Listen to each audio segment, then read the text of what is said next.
Hello, everyone, and welcome to Soft Stories. I'm Stratton, and this is Pepper, and today we are going to be continuing our reading of 20,000 Leagues Under the Sea by Jules Verne. When last we left, Captain Nemo, Professor Aronnax, and the rest, they had journeyed through the Mediterranean and had now made their way over the Straits of Gibraltar into the Atlantic Ocean. And it is there that we begin our story today with Chapter 32, Vigo Bay. The Atlantic, that vast body of water with an area of 25 million square miles, a length of 9,000 miles, and an average width of 2,700 miles. This great ocean was almost completely unknown to the ancients, except, perhaps, to the Carthaginians, those Dutchmen of antiquity, who in their commercial wanderings explored the western coasts of both Europe and Africa. This ocean, with its immense parallel coasts, is watered by the world's largest rivers, the St. Lawrence, the Mississippi, the Amazon, the Plata, the Orinoco, the Niger, the Senegal, the Elbe, the Loire, and the Rhine, which bring it water from both the most civilized and the most barbaric countries on earth. It is a magnificent plain, constantly furrowed by ships of all nations, and ending in those two terrible capes so feared by mariners, Cape Horn and the Cape of Good Hope.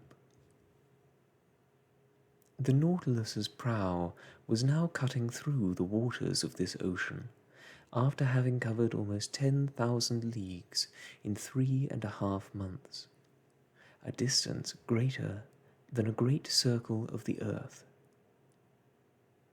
Where were we going now, and what did the future have in store for us? After leaving the Straits of Gibraltar, the Nautilus had headed for the open sea.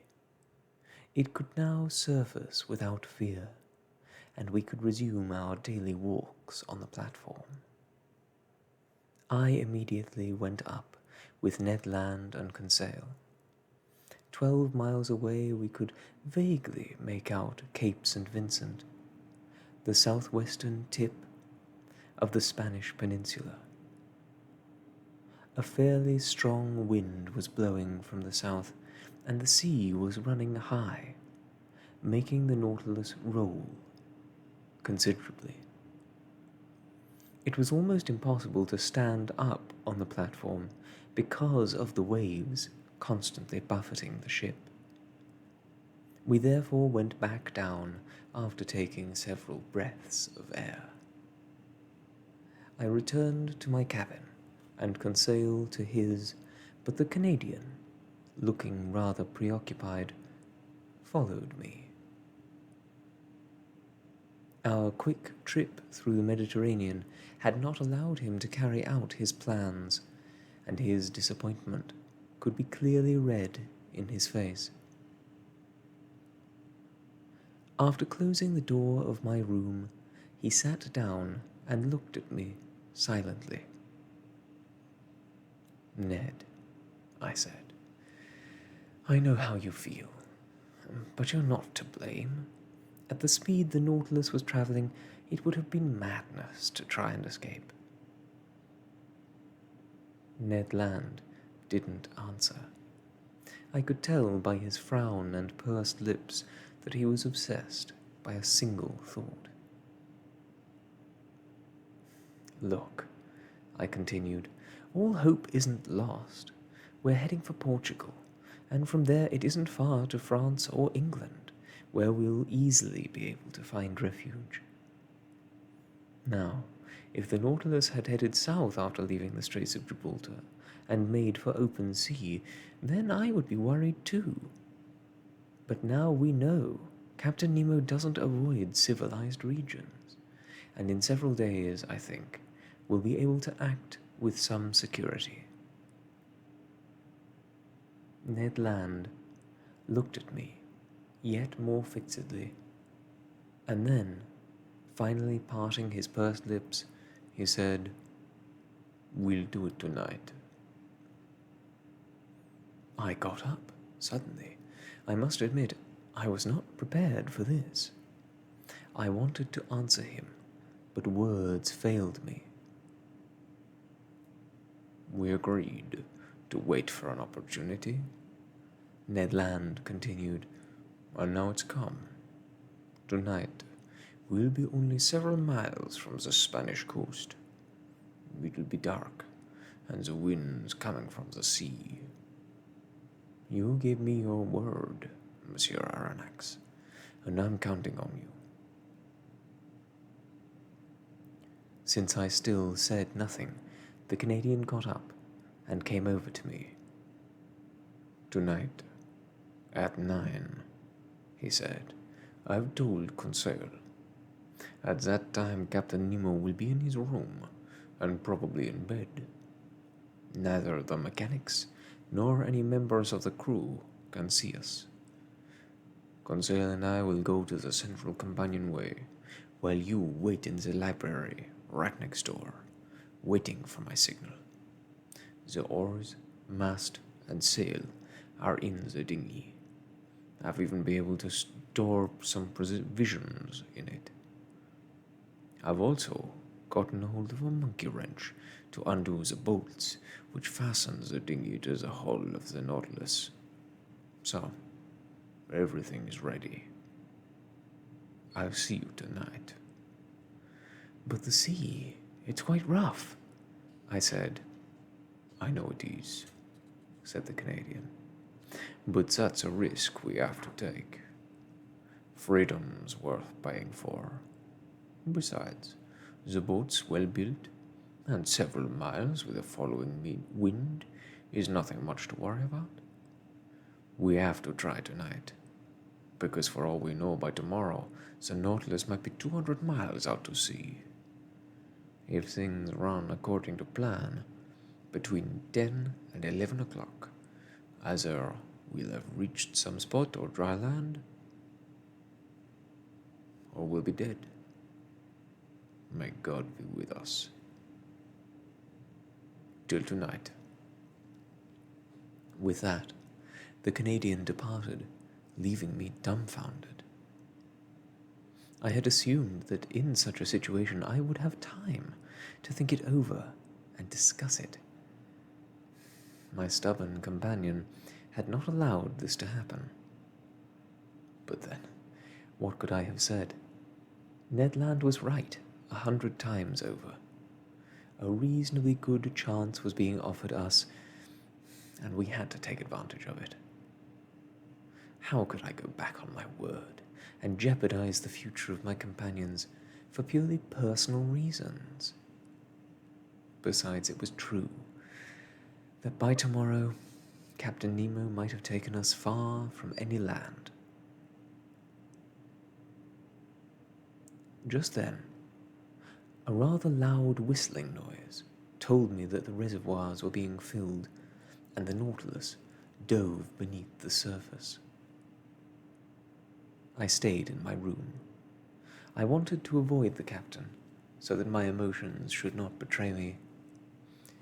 It was a sad day for me, torn between the desire to regain my freedom and regret at abandoning this marvelous Nautilus and leaving my underwater studies incomplete. How I hated leaving my Atlantic, as I called it, without having seen its deepest waters and uncovered its secrets, as I had with the Indian Ocean and the Pacific. It was like putting down a novel after the first volume, or interrupting a dream at at its most exciting moment.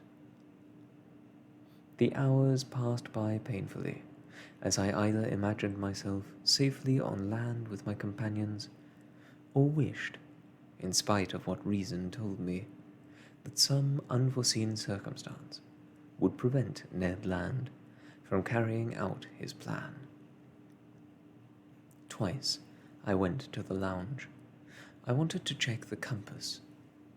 I wanted to see if the Nautilus was taking us nearer or farther from the coast. But the ship stayed in Portuguese waters. It was heading north, fairly near the shore. I therefore had to make up my mind and prepare to escape. My luggage wasn't heavy. There were only my notes and nothing else. As for Captain Nemo, I wondered what he would think of our escape, whether it would worry him or actually do him harm, and I also wondered what he would do in the case either that our attempt did succeed or did not. I certainly had no cause for complaint, quite on the contrary. I had never seen such hospitality as his, but he could not consider me ungrateful for wanting to leave him. No promise bound us to him. He counted on retaining us on board merely by the force of circumstance, and not by our own word. But his frankly admitted intent of keeping us forever prisoners justified any attempt we might make to escape. I had not seen the captain since our visit to Santorin Island. Would fate bring us face to face again before my departure? This was something I both desired and feared. I listened for his footsteps in the room next to mine. There was nothing but silence. His cabin was undoubtedly empty. Then I began to wonder if this strange person was really on board. Since the night the dinghy had left the Nautilus on some mysterious errand, I had somewhat changed my ideas about him. In spite of what he had told me, I felt that Captain Nemo had, perhaps, maintained some kind of communication with dry land. Was it true that he never left the Nautilus? Often I had not seen him for weeks on end. What was he doing during that time? Wasn't it possible that he was carrying out some secret mission completely unknown to me? All these ideas, and 1,000 others, passed through my mind. In our peculiar situation, I could go on guessing like this forever. I felt very uneasy. This waiting was unbearable. The hours passed by much too slowly for my impatient mood. As always, dinner was served in my room. I ate badly, for I was too preoccupied. I got up from the table at 7. There were 120 minutes to go. I had begun counting them before I was to rejoin Ned Land. I became more and more nervous. My heart was beating violently. I couldn't stay still. I paced back and forth, hoping that the physical movement would calm me down. The idea of dying in our daring venture was the least of my worries, but the thought of our plans being discovered before we could get away from the Nautilus, and of being brought before a Captain Nemo who was angry, or worse yet, saddened by my wanting to abandon him, made my heart beat yet faster. I wanted to see the lounge one last time. I went down the gangway and entered this museum in which I had spent so many pleasant and useful hours. I looked at all the riches and treasures as would a man about to be exiled for life, one leaving, never to return.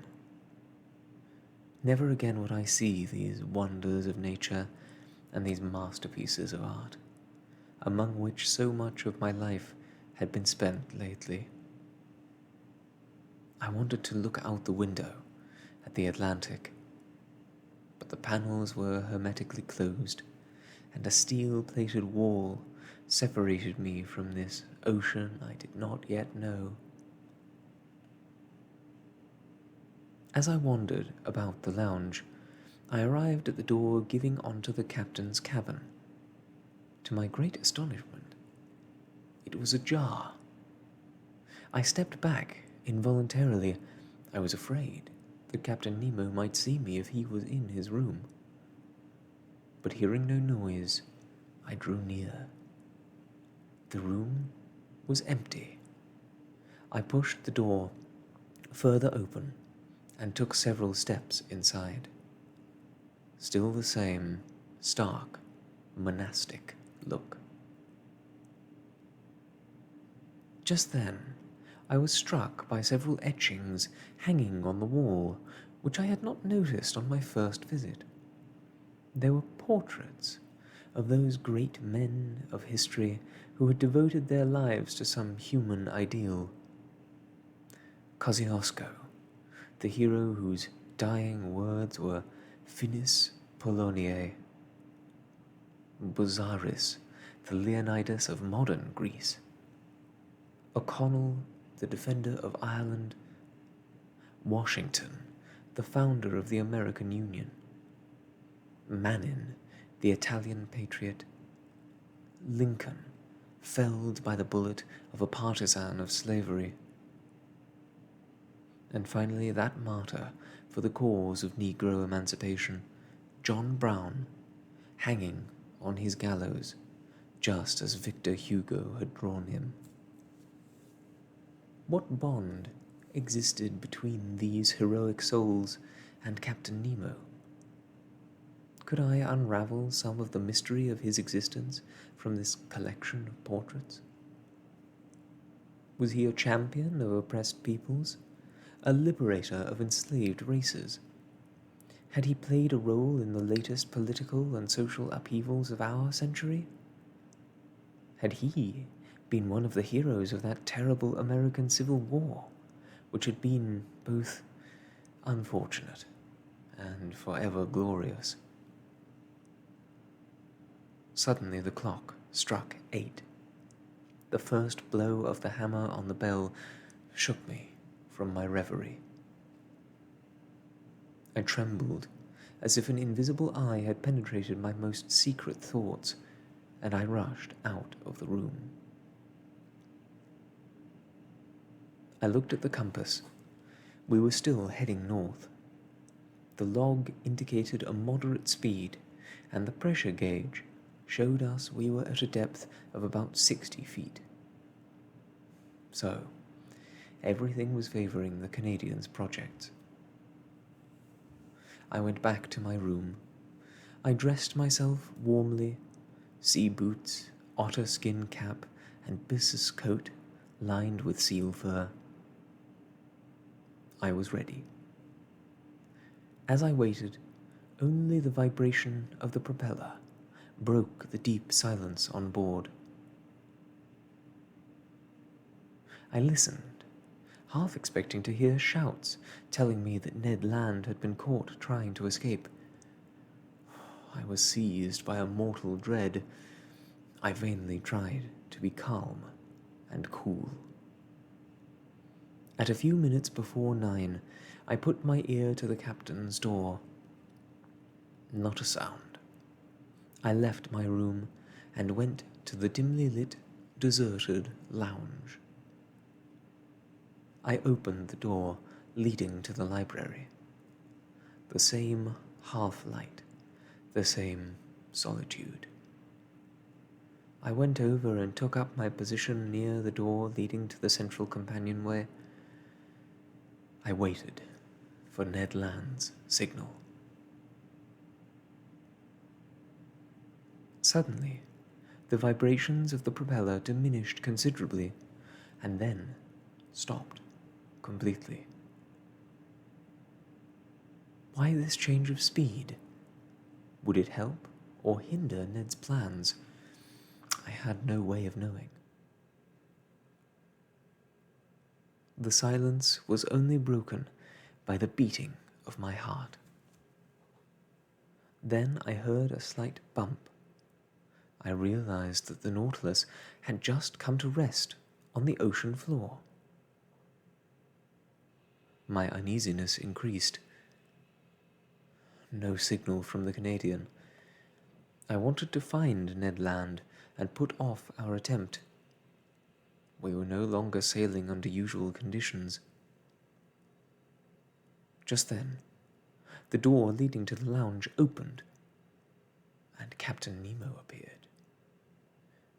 He noticed me, and without any kind of preamble said, amiably, "Ah, Professor, I was looking for you. Do you know your Spanish history?" Even if a person knew the history of his own country, backward and forward, under such conditions, with his head swimming, he could not have remembered a single date. "Well," repeated Captain Nemo, "did you hear what I said?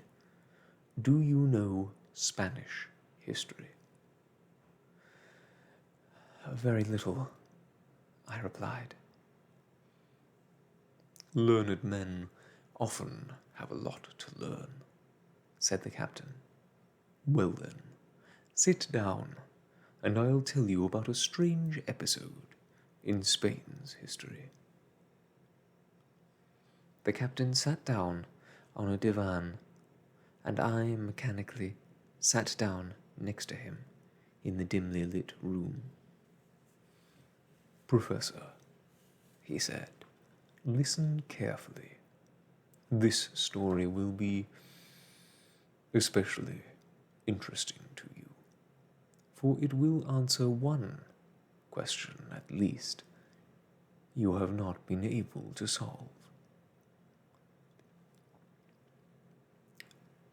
"I'm listening, Captain," I said, not knowing what he was driving at, and wondering if this story would lead him around to our attempted escape.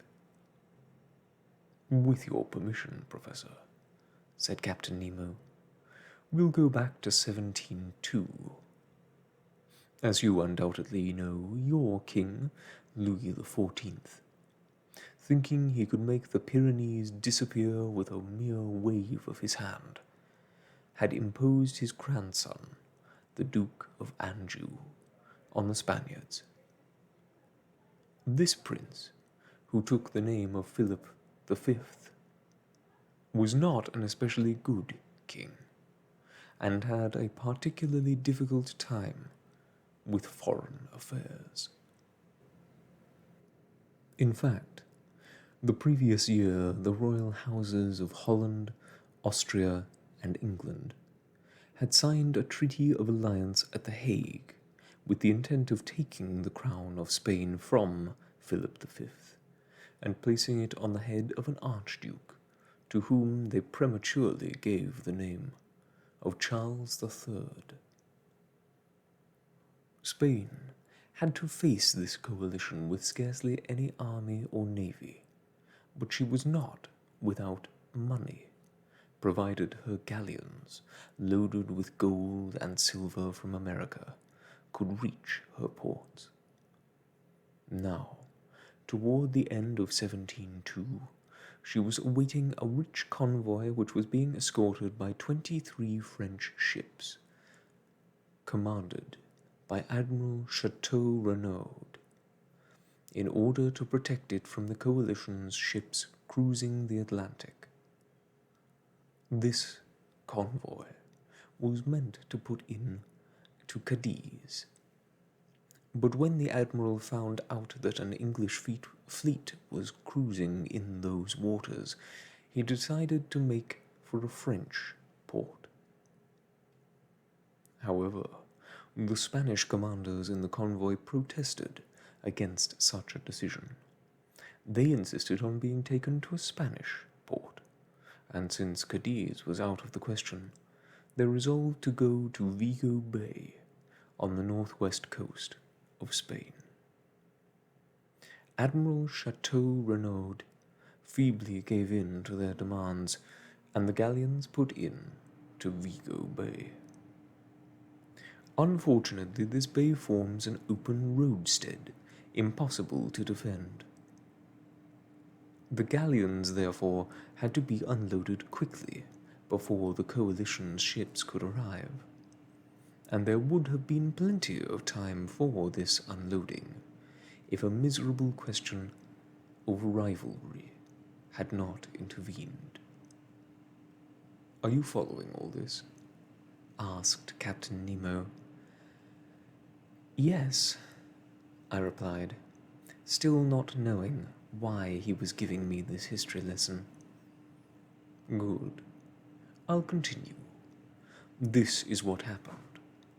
By law, the merchants of Cadiz had the sole privilege of receiving all goods coming from the West Indies, and hence it would be going against their rights to unload the ingots at Vigo. They therefore complained to Madrid and persuaded the weak Philip V to order that the convoy should remain at Vigo without unloading until the enemy fleet had disappeared. Now, while this decision was being taken, on October the 22nd, 1702, the English vessels arrived at Vigo Bay. Admiral Chateau Renaud fought courageously in spite of his inferior forces, but when he saw that all the wealth of the convoy was about to fall into enemy hands, he set fire to the ships and scuttled them, and they all sank with their huge treasure. Captain Nemo stopped.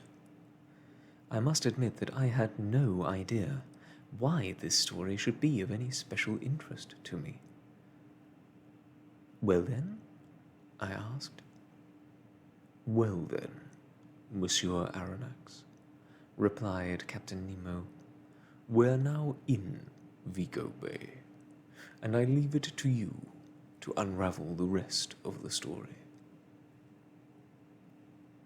The captain got up and asked me to follow him. By then I had recovered, and I obeyed. The lounge was dark, but through the transparent windows lay the sparkling sea. I looked out. Within a half-mile radius around the Nautilus, the waters were bathed in electric light. The sandy bottom was neat and clear. Some members of the crew had put on their diving suits and were clearing off half-rotted casks in the midst of the black wrecks of ships. The ground was strewn with bars of gold and silver, coins and jewels spilling out of these casks. The men would pick up this precious booty, take it to the Nautilus, put down their loads, and then go back to this inexhaustible fishery of gold and silver. I understood. This was the scene of the battle of October the 22nd, 1702. This was the spot where the Spanish galleons had sunk. This was where Captain Nemo came to take the millions with which he would ballast his Nautilus. It was to him and him alone that South and Central America had delivered their precious metals. He was the direct and sole heir of this treasure, snatched from the Incas and the Indians, conquered by Hernán Cortés. "Did you know, Professor," he asked with a smile, "that the sea contained such wealth?" I know that the amount of silver suspended in seawater, I answered, has been evaluated at 2 million tons. Undoubtedly. But in order to extract this silver, your expenses would be greater than your profits. But here I have only to pick up what other men have lost, and not only in Vigo Bay, but also at 1,000 other scenes of shipwrecks marked on my underwater charts. Do you now understand why I am a billionaire? Yes, I do, Captain. But let me say that by doing what you are here in Vigo Bay, you're merely anticipating the work of a rival company. What company? A company to which the Spanish government has given the right to search for these sunken galleons. The stockholders have had their appetites whetted by the thought of enormous profits, for the amount of gold and silver at the bottom of the bay has been evaluated at $100 million. $100 million, said Captain Nemo. There used to be that much, but it's no longer there. The charitable thing to do, therefore, I said, would be to warn the stockholders. But who knows if such a warning would be well received? Gamblers usually prefer to lose their money than abandon their mad hopes. But when all's said and done, I feel less sorry for them than I do for those thousands of poor people who could have benefited by such wealth if it had been well distributed, whereas now it will be forever useless to them.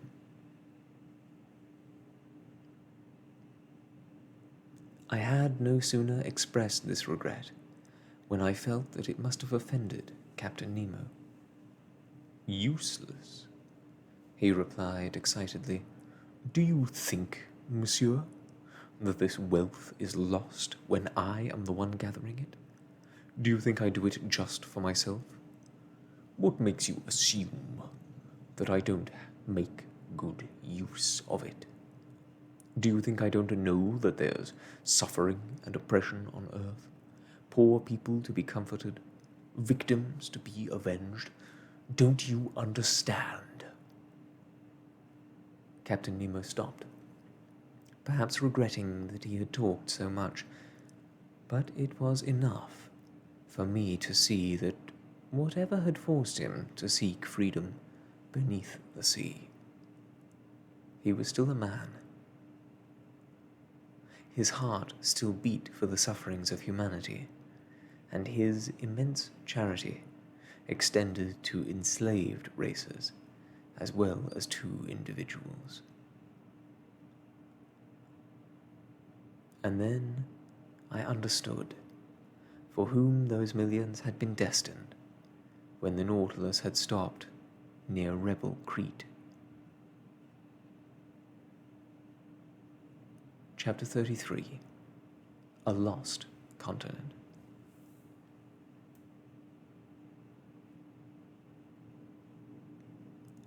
On the next day, February the 19th, the Canadian entered my room. I had been expecting him to visit me. He looked very disappointed. Well, monsieur, he said. Yesterday our luck wasn't with us, Ned. That darned captain would stop just as we were about to leave. Yes, Ned. He had to see his banker. His banker? Or rather, his bank. I meant the ocean, where wealth is even safer than in the coffers of a state. I told the Canadian what had happened the night before, with the secret hope of making him give up the idea of leaving. But my recital had no other effect on Ned than making him regret that he himself hadn't taken a stroll over the battlefield of Vigo.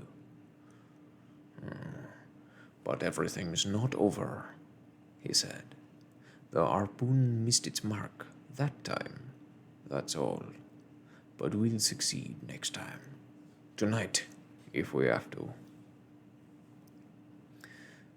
What is the Nautilus's direction? I asked. I don't know, answered Ned. Well then, at noon we'll find out our position. The Canadian went back to Conseil.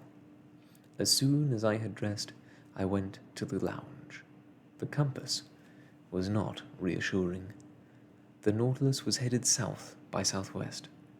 We were turning our backs on Europe. I waited, somewhat impatiently, for our position to be marked on the chart. Toward 11:30, the reservoirs were emptied, and the submarine rose to the surface. I rushed out on the platform. Ned Land was already there. No more coastline in sight. Nothing but the vast sea. Several sails on the horizon, probably of ships, going all the way to Cape San Roque to find favorable winds to carry them around the Cape of Good Hope. The sky was clouded, with a wind blowing up. Ned was furious and tried desperately to pierce the misty horizon. He still hoped that behind the fog he could see the land for which he so longed. At noon, the sun shone through for a moment. The first mate took advantage of this to take his bearings. Then, since the sea was getting rough, we went below and the hatch was closed. When I consulted the chart an hour later, I saw that the Nautilus was at 16 degrees and 17 minutes west longitude and 33 degrees 22 minutes north latitude, 325 miles from the nearest shore. It was no use even thinking about escape, and I leave the reader to imagine Ned's anger when I told him of our situation. As for me, I was not too unhappy. I felt as if a weight had been taken off my chest, and I was able to go back to work with relative calm. At about 11 o'clock at night, I received a very unexpected visit from Captain Nemo. He asked me, very politely, if I was tired from having been up so late the previous night. I said I wasn't. Then, Monsieur Aronnax, I would like to invite you on a rather curious excursion.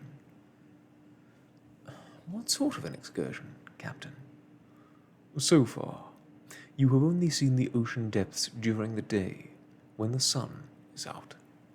How would you like to see them on a dark night? Very much. This excursion will be tiring, I warn you. We'll have to do a lot of walking and mountain climbing. The roads aren't very well kept up. Your description only increases my curiosity. I'm ready to go. Splendid. Let's go put on our diving suits. When I got to the dressing room, I saw that neither my companions nor any member of the crew were to go with us. Captain Nemo had made no mention of inviting Ned or Conseil. It only took us a few minutes to put on our suits. The tanks, filled with considerable amounts of air, were put on our backs, but we weren't given our electric lamps. I mentioned this to the captain. We won't need them, he answered. I thought I had not heard him correctly, but I could not repeat what I had said, for the captain's head had already disappeared inside the metal helmet. When I finished my preparations, I felt an iron-tipped stick being placed in my hand, and several minutes later, after the usual operations, we set foot on the floor of the Atlantic at a depth of 1,000 feet. It was almost midnight. The water was completely dark, but Captain Nemo showed me a reddish spot, a kind of large gleam, shining about 2 miles away from the Nautilus. What this fire was, what was feeding it, why it was burning at all in the midst of the water, I had no idea. But in any case, it lit our way, dimly to be sure, but I soon became accustomed to the darkness and realized that the Ruhmkorff lamps had really not been necessary. Captain Nemo and I, walking near each other, headed straight for the spot of light. The flat ground started to rise a bit. We took large strides, helping ourselves along with our sticks. But all the same, our progress was slow, for our feet often sank in a kind of mud mixed with seaweed and strewn with flat stones. As we walked, I could hear a kind of crackling overhead. A continual pattern that would occasionally increase a bit in intensity. I soon understood what caused it. It was rain pounding on the surface of the ocean. I found myself worrying about getting soaked. Soaked by water, in the midst of water. I could not help laughing at such a crazy idea. But to tell the truth, in a thick diving costume, one has no sensation of being in water. It feels rather as if one were in the midst of a slightly denser atmosphere than that above the surface, and nothing more. After we had walked for half an hour, the ground became rocky. Jellyfish, microscopic shellfish, and sea pens lit up with their glimmers of phosphorescence. I could make out heaps of stones covered with masses of zoophytes and seaweed.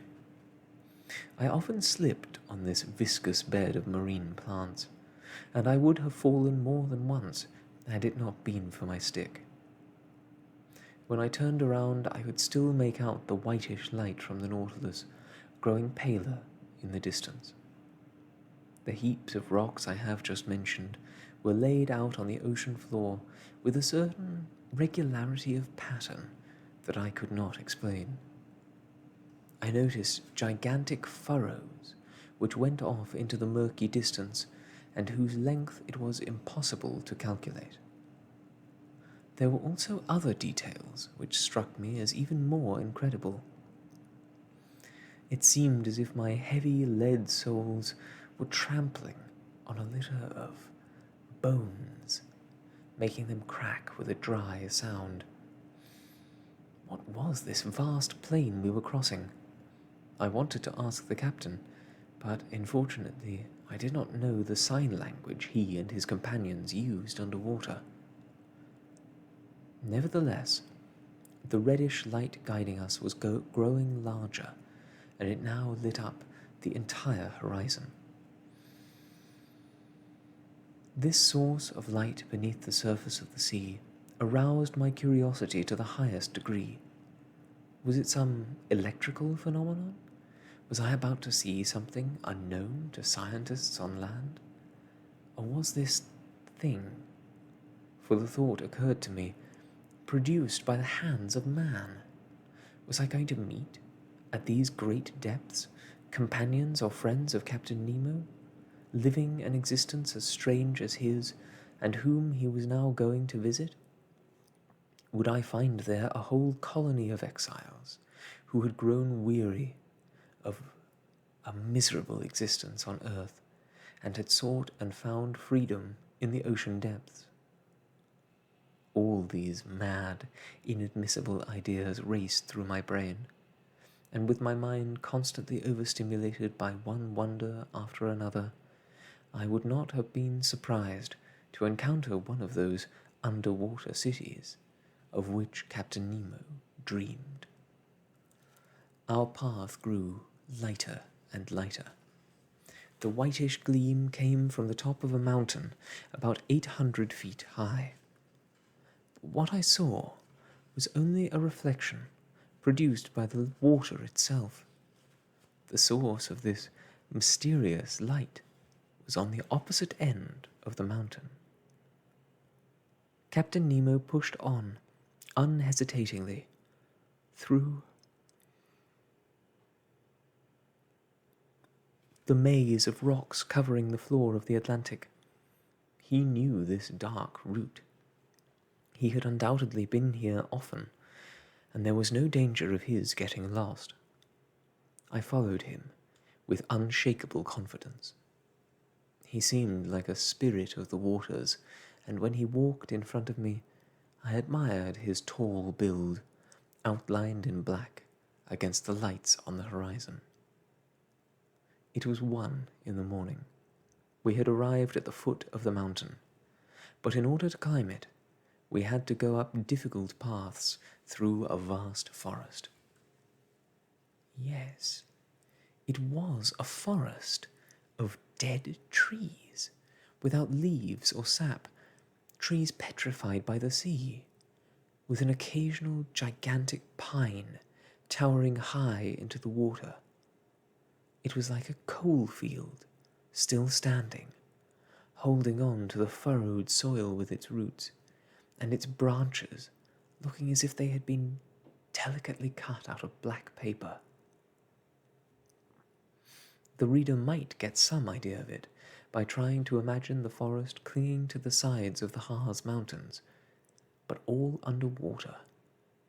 The paths were cluttered with seaweed and sea wrack, and among it crawled a whole world of shellfish. I climbed up rocks and stepped over fallen tree trunks, breaking the sea vines stretching from one tree to another and startling the fish, flying from branch to branch. In my excitement, I no longer felt any fatigue. I followed my guide, who never seemed to tire. What a sight! How can I describe it? How can I depict the spectacle of these woods and rocks in the midst of the water, their undersides dark and forbidding, their upper sides tinted with the red light, whose intensity was increased as it was reflected by the water? We would climb over rocks, enormous chunks of which would then fall down with the mute rumbling sound of an avalanche. On either side of the path were hollowed-out dark caves in which one could see nothing, and I occasionally wondered if some inhabitant of these underwater regions was not suddenly going to spring up before me. But Captain Nemo kept on climbing. I did not want to lag behind, and I followed boldly. My stick helped me greatly. One false step would have been dangerous on these narrow paths beside huge chasms. But I walked resolutely, without the slightest feeling of giddiness. Sometimes I would jump over a crevasse, whose depth would have made me hesitate had it been in a glacier on dry land. Other times I would venture out on the wobbling trunk of a fallen tree over the top of an abyss, without looking down, only interested in admiring the wild scenery of the region.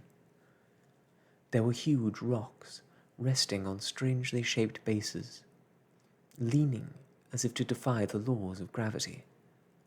Between their stony joints, trees sprouted up like jets of water under great pressure, and supported other trees, which in turn helped support them. Then there were natural towers with sheer walls between them, all leaning at an angle that would have been impossible on land. And I could also feel a difference brought about by the density of the water, for in spite of my heavy costume, my copper helmet and metal soles, I could climb up almost impossibly steep slopes with the agility of an izard or a chamois.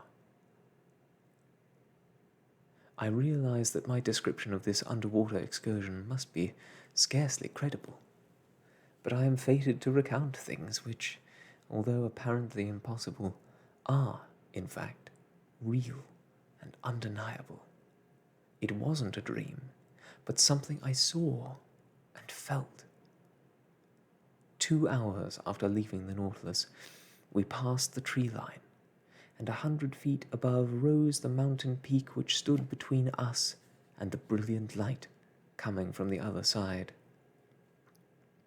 Several petrified shrubs ran in twisting zigzag lines. Schools of fish rose from beneath our feet like birds flushed in the high grass. The massive rocks were rent with impenetrable crevasses, deep caves, and unfathomable holes at the bottom of which one could hear formidable creatures moving. My blood would curdle when I would see a huge feeler blocking my path, or hear frightful pincers snapping shut in the shadows of some hollow. Thousands of luminous spots shone in the midst of the darkness. They were the eyes of giant shellfish hidden in their lairs. Huge lobsters drawing themselves up like soldiers and moving their claws with a metallic clanking noise. Titanic crabs set like guns on their carriages. And frightful octopuses intertwining their tentacles like an underbrush of live snakes. What was this luxuriant world I did not yet know? What kind of creatures were these for whom the rock formed a second shell? Where had nature found the secret of their plant-like existence? And for how many centuries had they been living like this in the deepest layers of the ocean? But I could not stop.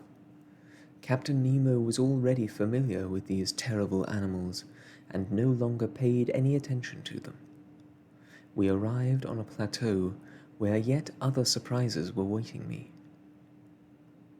I made out picturesque ruins which betrayed the hand of man and no longer that of the Creator. There were vast heaps of stones, among which one could make out vague shapes of castles and temples, decked in a whole world of zoophytes and flowers, which were covered not with ivy, but with a mantle of seaweed. But what was this part of the globe swallowed by some cataclysm? Who had laid out these rocks and stones like the dolmens of prehistoric times? Where was I? What was this place to which Captain Nemo had led me? I wanted to ask him, but since I could not, I stopped and seized his arm. He merely shook his head and pointed to the highest point on the mountain, as if to say, "Come on, follow me, further on." I followed him in a last burst of effort, and in several minutes I had climbed the peak, rising 50 or so feet above the surrounding mass of rocks. I looked back to the slopes we had just climbed. There the mountain only rose 700 or 800 feet above the plain, but on the other side it rose twice that height, over a deeper portion of the ocean floor.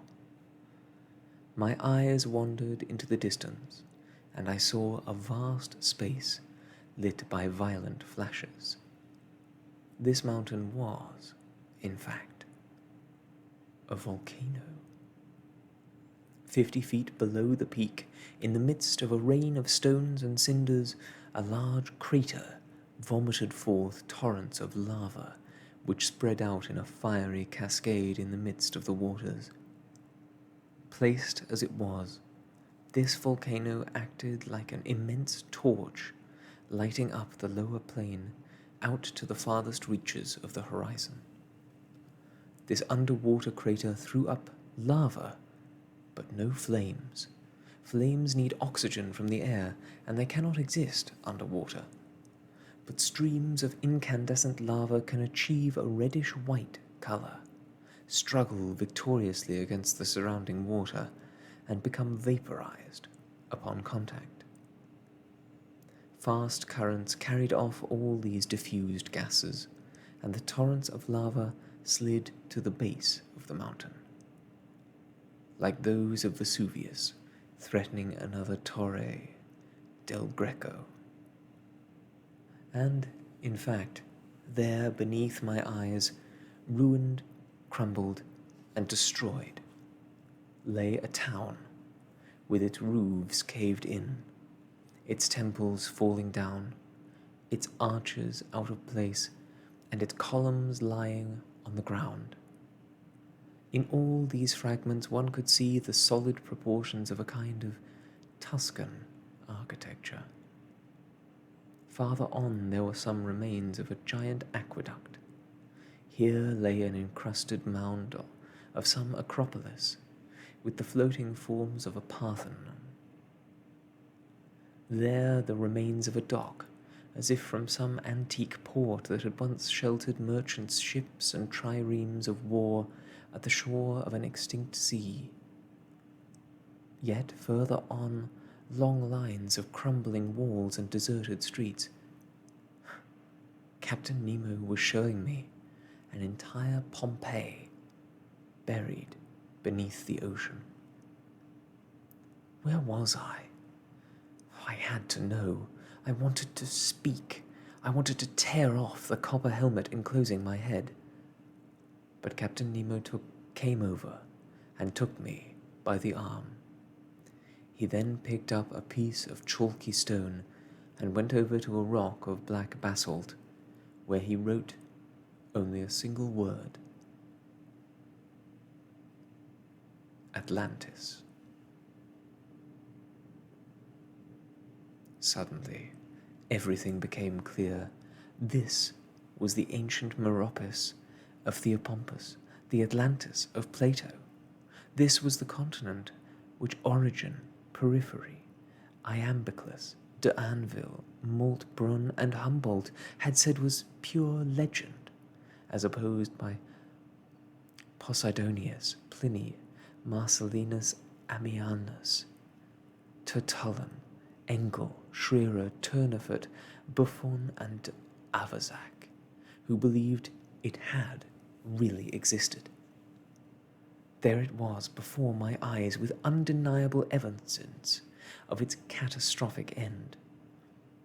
This was that submerged region which had once existed beyond Europe, Asia, or Libya, beyond the Pillars of Hercules, and inhabited by a powerful Atlantides, against whom the early Greeks had fought.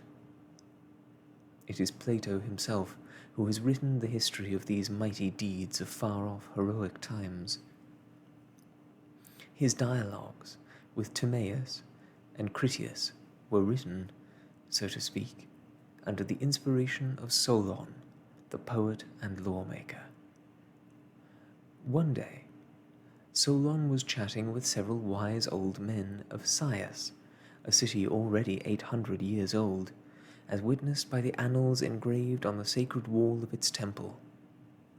One of these old men recounted the history of another city, yet 1,000 years older. This first Athenian city, 900 centuries old, had been invaded and partly destroyed by the Atlantides. These people, he said, occupied an immense continent, larger than Africa and Asia put together, and stretching from 12 degrees to 40 degrees north latitude. Their sway extended even to Egypt. They also tried to conquer Greece, but they had been forced to retreat before indomitable resistance because of the Hellenes. Centuries went by, and then suddenly they were overtaken by a cataclysm, with floods and earthquakes. One night and one day were enough to annihilate Atlantis, whose highest summits, the Madeira Islands, the Azores, the Canaries, and the Cape Verde Islands, still emerge above the surface of the sea. Such were the historical memories evoked by Captain Nemo's inscription. Thus, through the strangest of destinies, I was now standing on a mountain of this lost continent. My hand was touching ruins thousands of centuries old, contemporary with geological epochs. I was walking over the very ground tread by the contemporaries of earliest mankind. My heavy soles were crushing the skeletons of ancient animals which these now petrified trees had once covered with their shade. Oh, why was there so little time? How I would have liked to go down the steep slopes of the mountain and cross the entire huge continent stretching from Africa to America, visiting its great prehistoric cities. I was, perhaps, now looking at Machimus, the warrior city, or Usebos, the pious city, whose gigantic inhabitants lived for entire centuries and had strength enough to build with blocks of stone which still stood up against the action of the water. Maybe, one day, volcanic action would bring these sunken ruins back to the surface. Many underground volcanoes have been observed in this part of the ocean, and ships have often been violently tossed about while passing over these tortured regions. Some have heard muted sounds indicating a struggle of the elements deep down. Others have picked up volcanic ash thrown up into the air. As far as the equator, this area is still prey to the Earth's eruptive forces. And who knows, but that in the distant future the summits of these underwater mountains may be raised up by volcanic ash and successive layers of lava, and once again appear above the surface of the Atlantic. While I was dreaming about all this, and trying to fix in my memory all the details of this grandiose landscape, Captain Nemo was leaning on a mossy slab of stone without moving, and as if petrified in mute ecstasy. Was he thinking of those generations long since dead, and asking them the secret of human destiny? Was it here that this strange man came to steep himself in history and really relive the life of ancient times, he who would have nothing to do with the world around him? How much I would have given to know his thoughts, to share and understand them. We stayed there for a whole hour, contemplating the vast plain lit by the hot lava, which occasionally took on surprising brilliance. Sometimes an underground bubbling would make the mountain tremble. Noises from the deep, clearly transmitted by the water, resounded with majestic grandeur.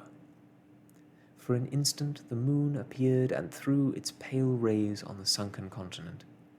It was only a glimmer, but the effect was indescribable. The captain straightened up, took one last look at the vast plain, and then motioned for me to follow him. It took us little time to climb back down the mountain. Once we had gotten past the petrified forest, I made out the Nautilus's light, shining like a star. The captain made straight for it, and we were back on board just as the first rays of dawn were whitening the surface of the ocean.